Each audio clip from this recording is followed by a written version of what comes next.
So good evening again, everybody. This is Lynn Gardner. Welcome to the Dream Series call. I was just announcing that it's week 9. I can't believe it. Time does fly. And this series has been, it's based on, I have to give credit to Bruce Wilkinson, who's the developer of a Dream Again series. And that's something that I'm taking personally. And it just was inspired to bring it forward. So I'm taking really a 5-week course and condensing it down to 30, 45 minutes, something like that. But it's really been a game changer for me. And it has for me because I understand the importance of in our business, for those of you who are with me there, our business is important to have that dream, that drive, that why, that mission, that purpose, whatever that is that you've labeled, there's something that has to kick you in the rear end and get you going, and it's something that didn't happen by mistake. So it's been wonderful to be able to look at the fact that any of our natural gifts and talents are a natural draw, really, toward the dream that we were born to fulfill. We can become so sluggish in this life. Okay, I've got to mute out. Hold on.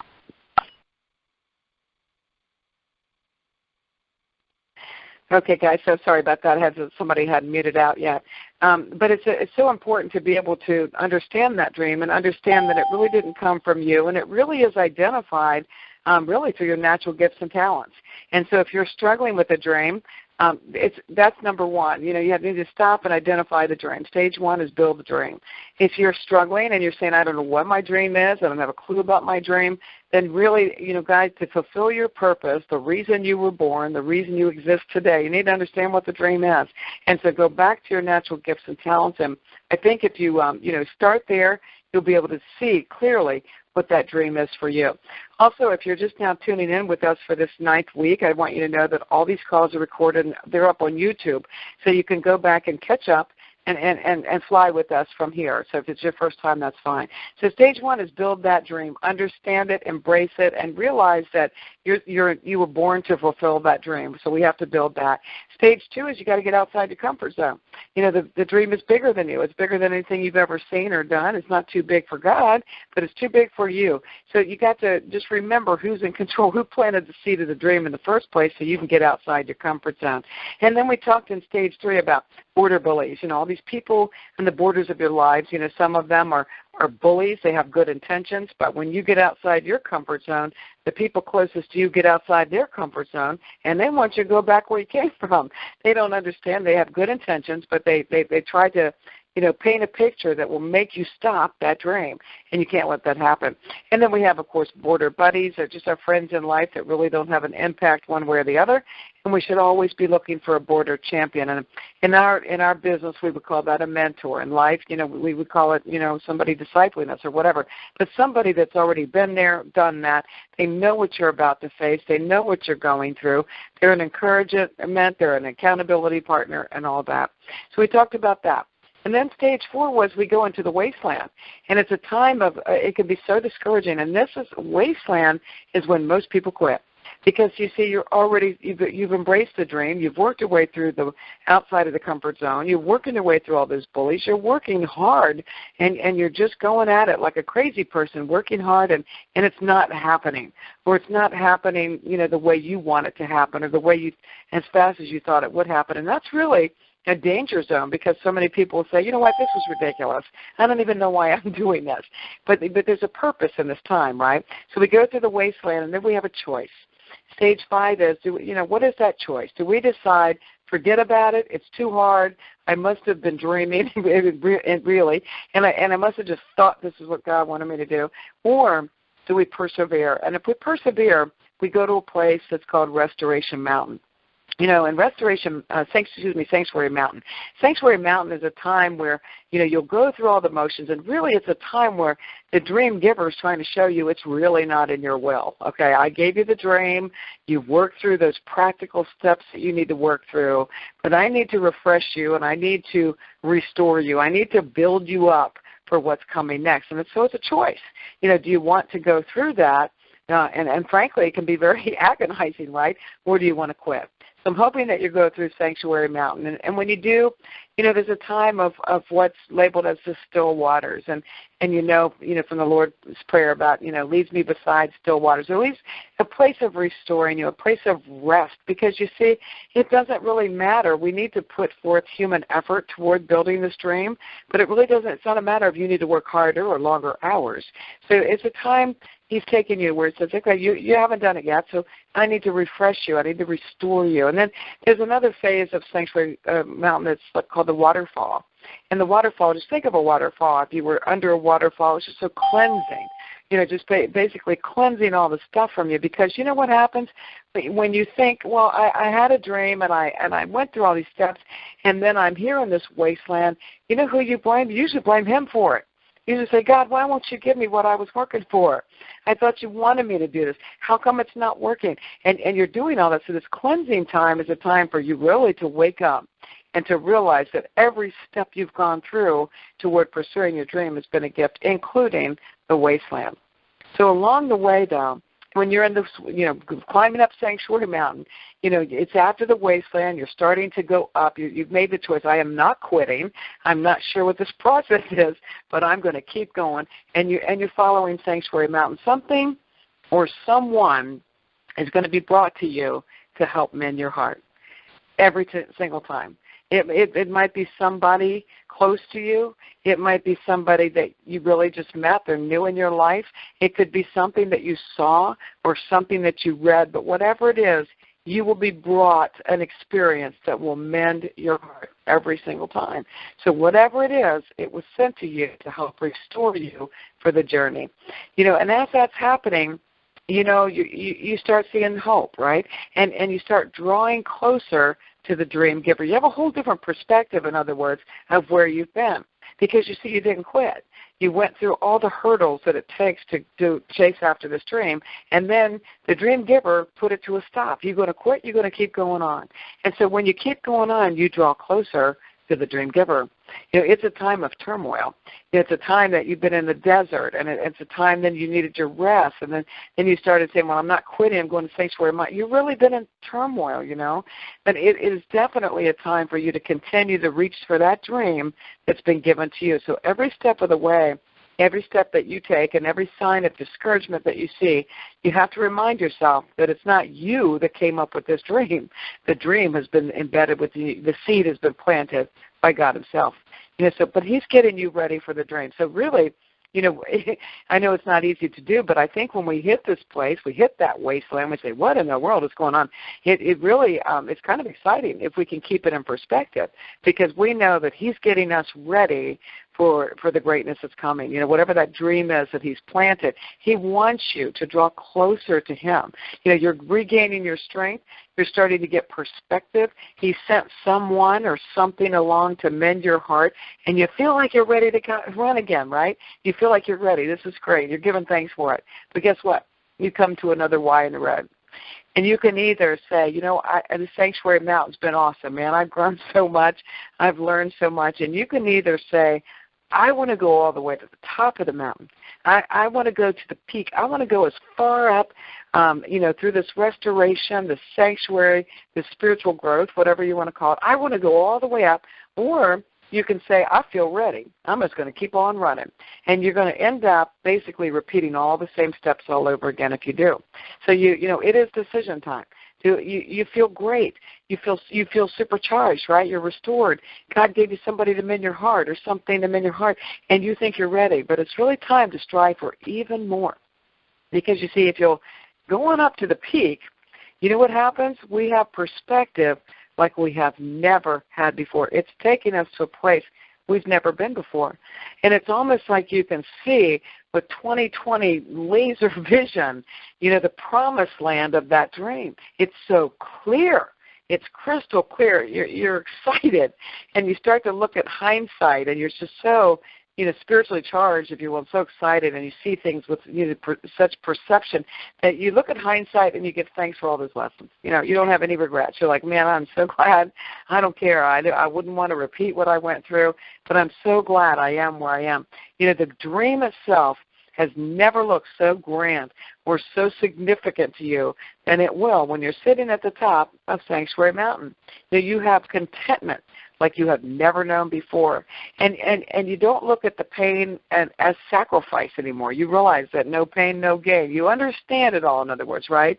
It's never been more precious to you. You are savoring this dream. I am so glad I got this far. I am so ready. You can see it. You can taste it, Then comes something very, very unexpected. And it's so, it's so far away from what you expect, right? Because you've been through the mill. Fought so many battles, so many stages of this dream, right? You even went to the point of defeat where you could have quit, and you didn't quit, and you went up to, you got your rest and restoration and your cleansing, and you drew closer, and your heart was mended. He said, I'm going to go all the way to the top. And you were so not expecting what's about to come. Because you know what happens? When you've drawn closer to the dream giver and you can see that dream and like never before, the dream giver is going to ask you a question. Right when the dream is so precious, and you can see it, you can feel it, you can taste it. Right then when you think, I am so excited because I've arrived, right? Guess what's going to happen? The dream giver is going to say, Dreamer, will you give me your dream? And everything within you, you've all felt it, whether it's pride or, control or any of those other things, fear or whatever, it's going to kick in and you're going to think, this is my dream. I'm giving it up to nobody, okay? I'll follow you. I'll do what you want. You planted the seed. That's fine. But I've been through all this and it's my dream. And he's going to say, give it to me. And it's that time, guys, where there is a tremendous and a fierce battle that's going to occur, a tremendous one. Who's going to win? Will you choose the dream itself that you can see, taste, and feel that you have been through the mill for? Will you put that dream first, or will you choose the dream giver? He's going to ask you for that dream, and you cannot do both. You can't keep it for yourself and start running with it and give it away at the same time. And it's everything you've suffered through you'll think about, right? But it's decision time. Again, you can see it, you can feel it, you can taste it. Remember, you've been energized now, right? You've been refreshed and restored and cleansed. Everything about it is like you're so ready to go pick the flowers out of the garden. You can see it, right? And here you are, ready to go. And he says, well, excuse me, I know you're ready to run with it, but will you give it to me? You've gone through everything, and you know where you are today. You're so ready to move on. But will you run with the dream that's been given, or will you be running with your own will? Because you see, with our own will, it's kind of what it allows us to end up where we are in the first place, right, is operating in our own will. So will you run with the dream that was planted within you, or will you trust him with the dream that he gave to you?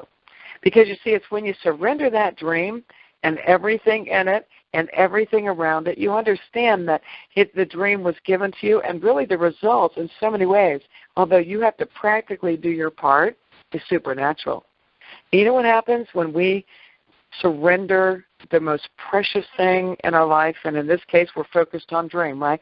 So you know what happens when we just say, you know what, it's precious to me, God, but I'm going to give it to you. When you give the most important thing to you, to the dream giver knows your heart, and he knows what a sacrifice it is, and he knows that it takes a tremendous amount of trust to be willing to do that, to be willing to sacrifice.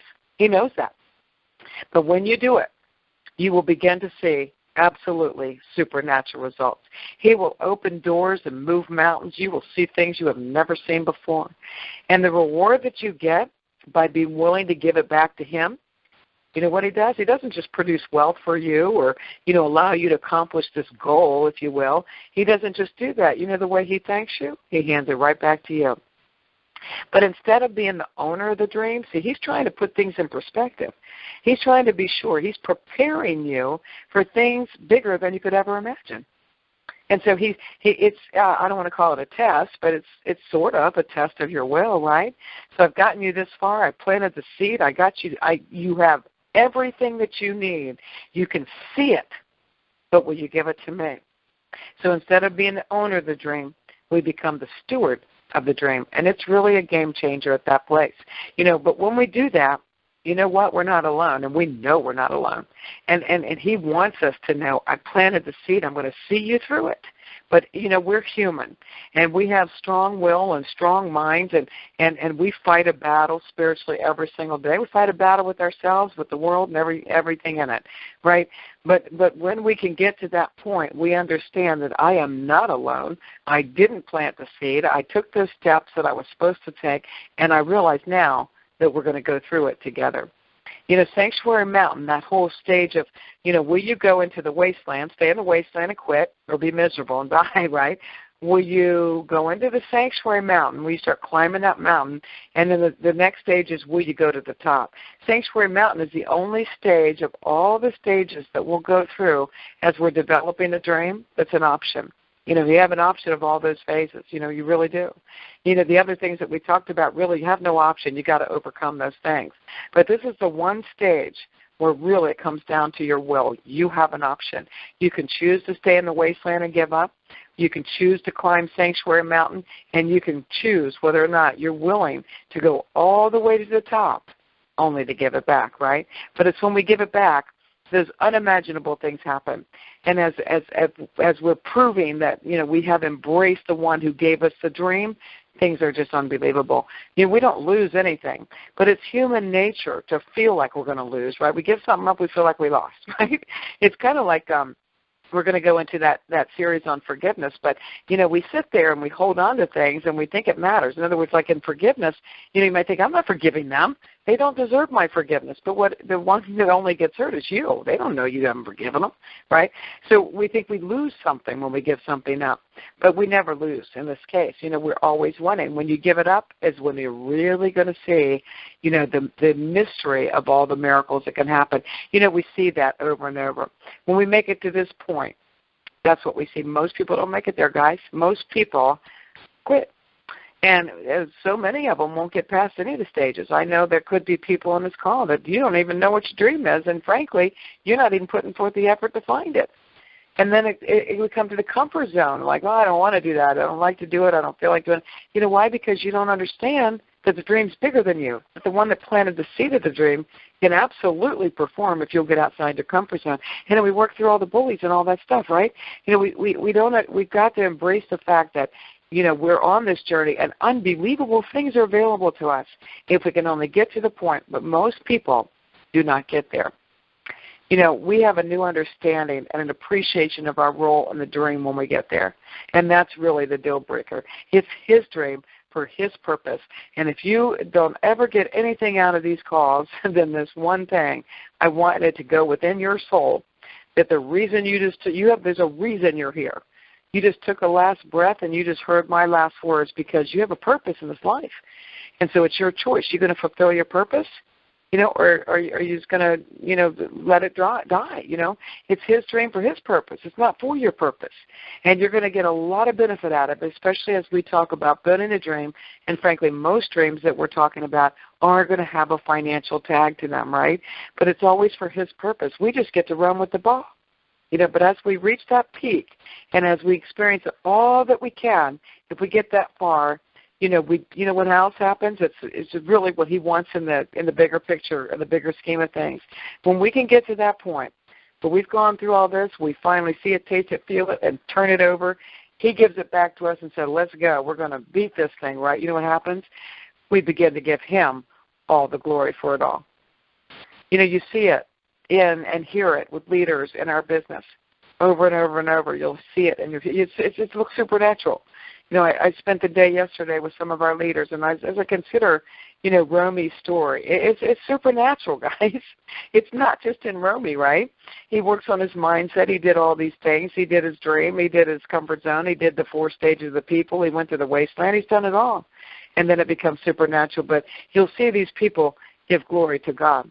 And they don't care who's listening or who's watching. You see it, for some, maybe professional ball players and things like that, where they're on international television, really, in so many ways. They give glory to God. Why? Because they've made it all the way through these steps to the wasteland, up to the peak of the mountain, and they gave it back to him, and now they're both running with it. So you give glory, to the one who planted the seed in the first place. It's your responsibility, to share who he is, We know that, and I know some people struggle with that, right? It's a responsibility to share who he is and what he is. But, when we get that, that's what he wants. He wants to be glorified. He didn't want to own everything. He doesn't need you to do this dream. You know that, right? He always calls people into action, and we talked about that in the very first part of the series. If you read the Bible, you'll see it over and over. You have miracles. He didn't need people. He didn't need Joshua to march around the walls of Jericho to make the walls fall down. He didn't need that. He doesn't need us, but he uses us because we have a purpose to pay it forward and to bless another person's life. I don't care what your dream is. You could say, well, I just dream about knitting booties. It doesn't matter. Whatever it is, it was planted, and it's got a much bigger purpose than you even know. When you see the supernatural work as those gifts are given up, it's really crazy. It's overwhelming. And I've seen it in my life, and I hope to see it again, and we see it each time, by the way, as you fulfill one dream. If God gives you another dream, you're going to fulfill another one. And guess what? You never get so smart that you don't have to go through these steps. You're always going to have to go through these steps. You might get a big dream, and I hope he doesn't give you another one, right? But you're always going to go through these steps. But, he was sharing the story that really brought me to tears. I'm not going to do justice to it, but I want you to see what happens as we fulfill the purpose that we were brought to fulfill, and we're willing to just give it up, right? And we understand that he wants to use us. Do you want to be used? Do you want to know that you've fulfilled your purpose here? I know I do, and I hope that's why you're plugged into the call. But he shared the story about he went into to preach in this church, and he was actually preaching 2 services. The one service went, phenomenally well, and he went into the second service. He was teaching in Ephesians, and as he went up and welcomed the crowd, and he went on to open the Bible, and he was going to, read from Ephesians, which is, it's talking about spiritual blessings in Christ. But whatever, as he went to speak, guess what? He couldn't speak. No voice would come out. He was completely, numb. He couldn't speak. And he said he felt so awkward. He's got a couple thousand people sitting there waiting for him to speak. He's brought in from out of town. He's a superstar, whatever, right? And he could not speak. And he just stood there for a minute thinking, what in the world, God, what are you doing here, right? And he said, I don't want you to speak it. I want you to show it today. So he's talking about needs, fulfilling needs, okay? You can read Ephesians 1 in your own time. But he's talking about fulfilling needs. And he said, I know some people here, everybody's got a need, and God wants us to witness what it looks like today instead of just preaching what it looks like today. And so he asked this woman, and close to him in the front there and said, do you have a financial need? Is there something in your life, are you praying for a financial need of some sort? The first woman he asked, she said, no. And he moved on to the second woman, and she said, yes. And he always keeps a little bit of money, I don't know, $100 or something, I don't know what it is, but he's always prepared to fulfill a need. And so he took that out and he handed it to this woman, and she opened it up, and she was emotional, of course, and he said, is that enough for the need that you've been praying for? And she said, no, it's not. And so he reached in, he was traveling, and he always carries cash with him like most of us do, but he reached in his wallet, and he had $300 in cash for this trip. He gave her all of it, and he just handed it over to her, and she got really super, emotional that he would just give everything, to her. And as she was emotional, people, of course, were emotional with her. And there was a man in the back of the church, and I say this, I'm only relaying the story the way it was told, okay? But ironically, this is happening in a black church, right? And there was a guy, there were only 3 or 4, white people in the church. So it really stood out that this one man way in the back stood up, a white guy with, gray hair, and he said just dressed in a very expensive suit. And he walked forward, didn't say a word, and he took all the money out of his pocket and put it in her lap. The bottom line is this continued to happen where people just kept going forward and going forward and going forward and filling this woman's lap with everything they had to give. It was supernatural, right? And the guy who started, from the back of the room, who started this, her blessing, by the way, was fulfilled precisely what she had been praying for. You see, the dream giver wanted people to witness firsthand what he can do. If you follow the dream, if you understand where the dream comes from, and if you're willing to just, we call it in a modern day world, pay it forward. But the bottom line is he helps us produce the tools, in this case money, to do with it what he wants done with it. He wanted to answer the prayer of that woman. Did he need people to empty their pockets? No, he could have rained it down from heaven. But he doesn't work that way. And so you see, he takes us to a place where he'll get us, our hearts to the place, right when we're looking at that dream, and right when we're seeing the fruit of our labor from that dream, so that our heart is ready to be able to want to meet the needs of the people the dream giver brings to us. But the guy that came forward from the back of the room as the church service ended, and Bruce Wilkinson was there with books, he was kind of signing books.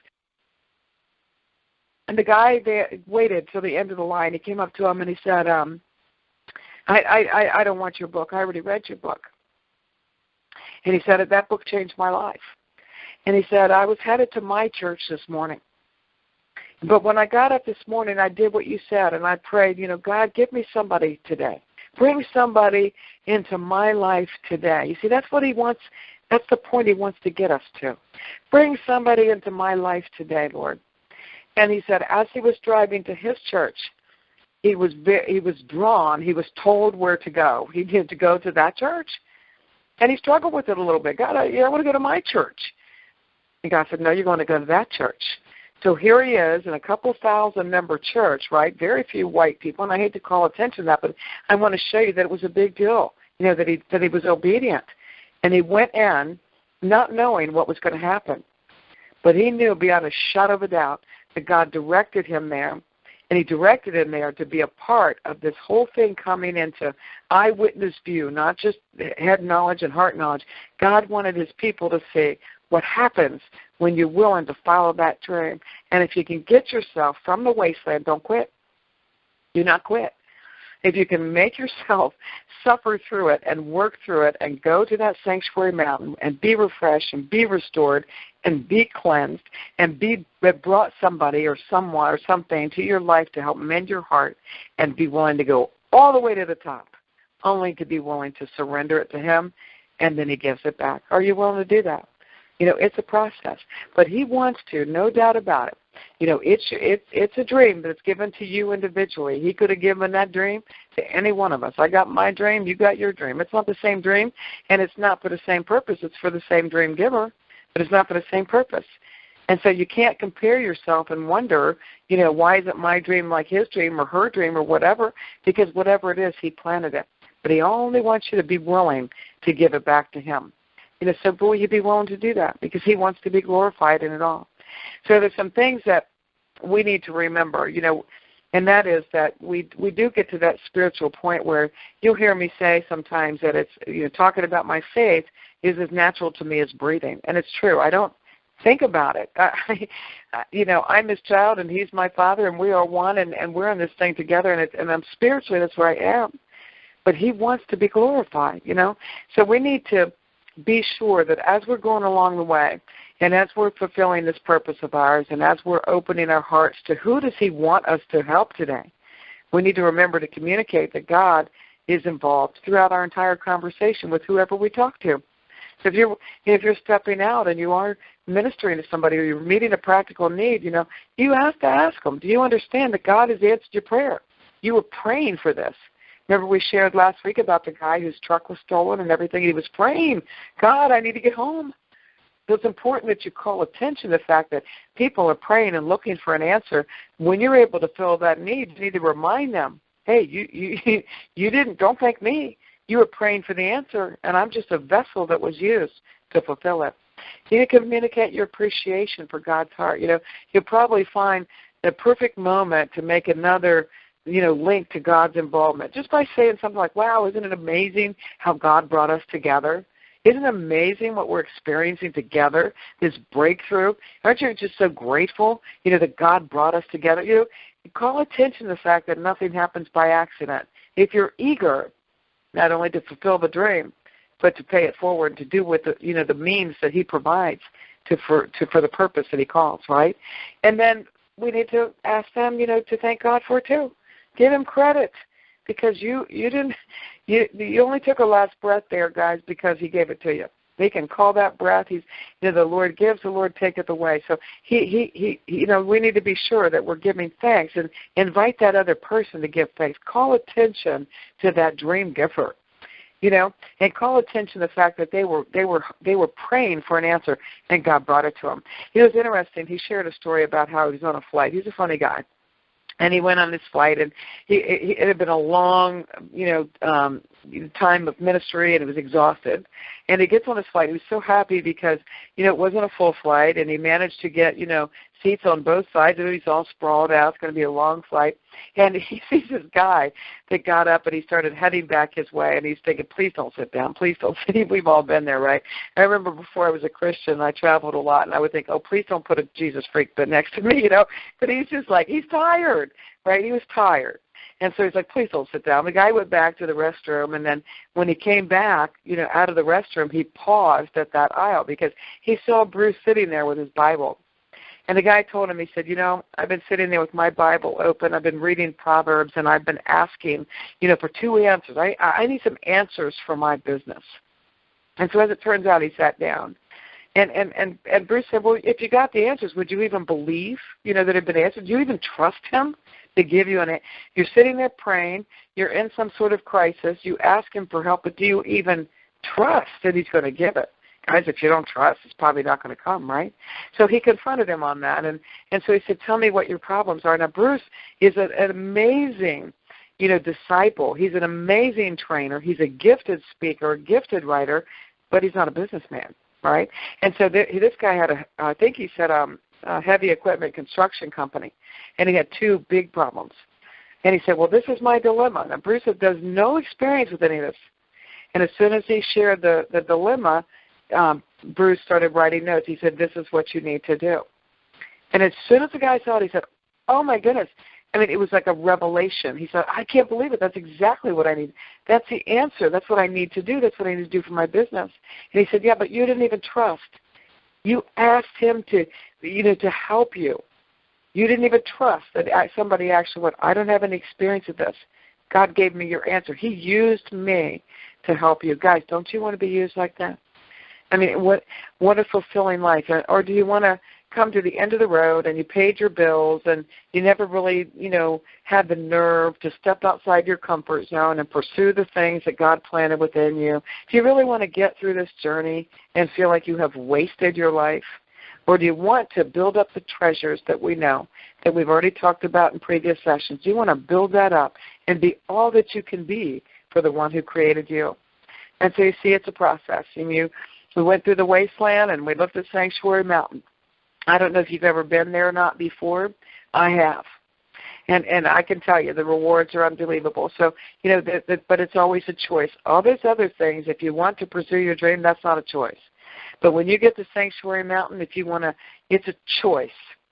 Through the wasteland. Do I stay in the wasteland and quit and say that was ridiculous? I was delusional. It wasn't really a dream. Obviously, it wasn't a dream because it never really worked out. God wasn't behind it. We blame God for everything, okay?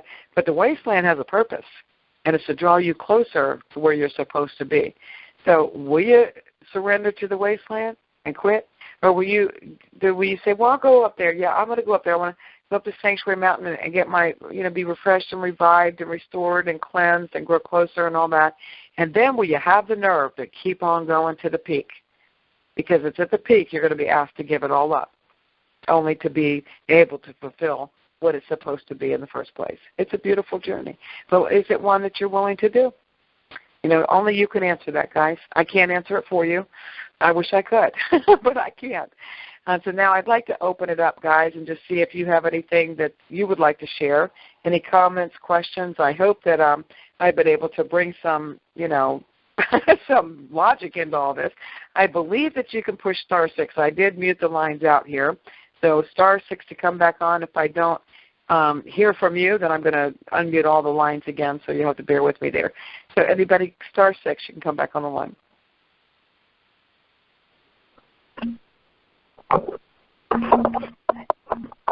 Yes, Lynn, can you hear me? I can, yes. Yeah, this is Sharon in Dallas. I just want to say, of all the calls that I've listened to, anywhere. This one resonated the most with me ever in my life. Oh, my goodness, you moved me. Tell me about it. I mean, what struck you? I mean, everything that you've said. I mean, I don't know exactly where I'm at in this. I venture a guess, but my struggle has been purpose, purpose, purpose. I bet there's not been a day that I haven't said that 20 or 30 times, and I've just been totally unsettled. And with every word that you said, it's just like, even though it's been very hard, I'm settled. I feel more settled. Wow. And I think that's peace. I really do. Yes. Because I'm lost it. Yeah. Well, for me, I can relate, because for me, it's almost like this series has allowed me to put a logical, set of eyes on it. When you go through all the stuff, emotions and failures and setbacks and, all this stuff, and you keep fighting and you almost quit and then you don't quit. But I never really could look at it logically and know what to expect. And so when I look at it, I say, oh, my goodness, I mean, I've been there. That's where I was, or that's where I am. It gives me peace. I can tell you now. I don't know if that's what you're trying to explain, but it gives me peace. Yeah, that's the only word I can come up with, because it's the one I felt that has eluded me. So I almost did not come on this call literally because of something I was involved in, and it just kept tugging at me, and now I know why. This was the missing piece to my peace. Wow. It makes sense. Oh, that is so beautiful. Thank you for sharing that. That just blesses me beyond what you can possibly know. It really does. Thank you for sharing that. You bet. Be blessed. Anybody else out there? *6.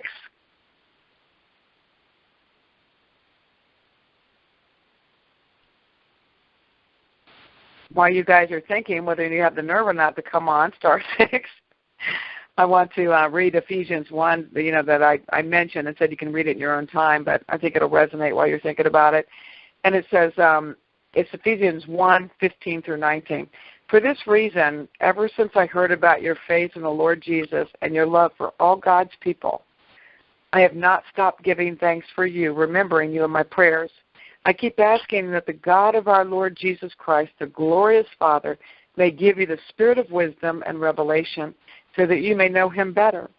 I pray that the eyes of your heart may be enlightened in order that you may know the hope to which he has called you. You see that, Sharon? The hope to which he has called you, the riches of his glorious inheritance in his holy people, and his incomparably great power for us who believe. See, this was Paul, sending a letter to his people, and it really it was, just trying to encourage them that God is there and there's hope for all of his people. And so I hope that helped you tonight. But anybody else, *6, before we conclude the call? Love to hear from you.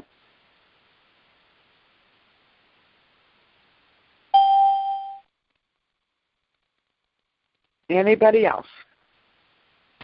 Hopefully I have that command right. I tell you what, I'm going to unmute the call, so hopefully you're muted out.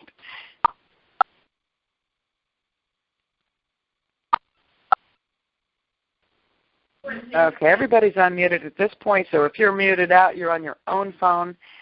Just want to be sure if there's anybody else that wants to add anything, comment, question, I'd love to hear from you before we conclude the call.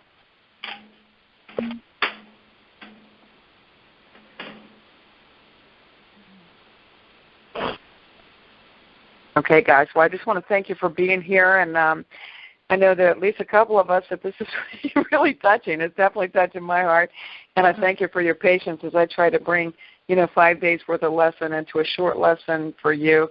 I just hope that, these things will resonate within you. Again, I do record them. I will be putting this up on YouTube. I, of course, post it on Facebook, so if you follow me there, you'll see it. But if not, you want to be sure to follow me on YouTube so you get automatic updates when things are uploaded.